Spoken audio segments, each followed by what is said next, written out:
Alam mo kung ano yung maganda kapag nasa probinsya ka? Yung parang sobrang layo mo sa problema.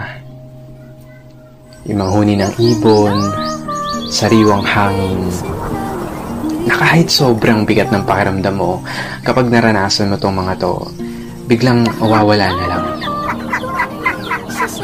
Yung magandang tanawin, tapos yung palaya na ginawa niyong palaruan ng mga kaibigan mo. Sarap talaga mumuhay sa probinsya, no? Yung para talagang napakalayo mo sa problema.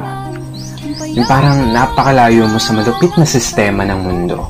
Na kapag nasa probinsya ka, mararamdaman mo talaga yung halaga ng sarili mo kesa sa iba.